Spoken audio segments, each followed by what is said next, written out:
Iran का एक व्यापारी अपने घोड़े को बेचने के लिए पास के गांव में लगने वाले पशु मेले में जा रहा था।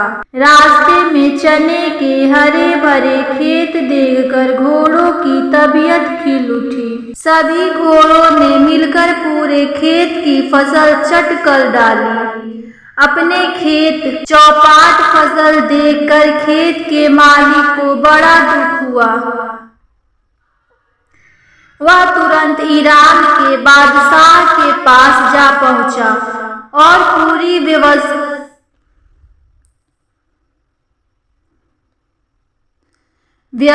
कह सुनाई। बादशाह बड़ा न्यायी था।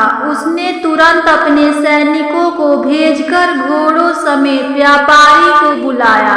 फिर अपने सलाहकार मंत्री को फसल के कुल नुकसान का ब्यौरा तैयार करने को कहा। मंत्री ने पूरे खेत का पूरा ब्यौरा बनाकर बादशाह को दिया।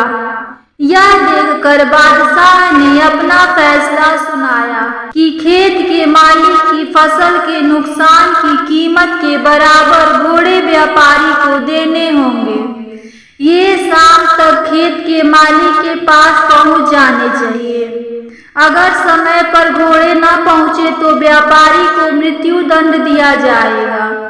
बादशाह का यह फैसला सुनकर बेचारा व्यापारी हक्का बक्का रह गया। वह मुंह लटकाकर राज दरबार से रवाना हुआ और खेत के मालिक से कह गया कि राज दरबार के बाहर खड़े सभी घोड़े आपके हैं। जाते वक्त अपने साथ लेते जाना। व्यापारी आंख में आंसू लिए अपने गांव की तरफ धीमे कदमों से लौट रहा था। रास्ते में उसे बादशाह की बेटी सुल्ताना मिली। वह अपनी सहेलियों के साथ महल की तरफ जा रही थी। सुल्ताना ने व्यापारी के रोने की वजह पूछी तो उसने सिसक सिसक कर अपने लूटने की सारी कहानी सुना दी। सुल्ताना को सुनकर बहुत दुख हुआ। उसने अपने मन में सोचा, पिताजी ने बड़ा भारी अन्याय किया है। उसने व्यापारी से कहा, तुम इसी वक्त मेरे साथ चलो, मैं दिलाती हूँ तुम्हें सच्चा न्याय। राज दरबार पहुंचकर सुल्ताना ने कहा, पिताजी आज आपने कैसा न्याय किया है। आपके न्याय से एक तो कंगाल हो गया और दूसरा 20 घोड़ों का मालिक हो गया। सच कहा जाए तो यह न्याय नहीं, न्याय के नाम पर अन्याय है।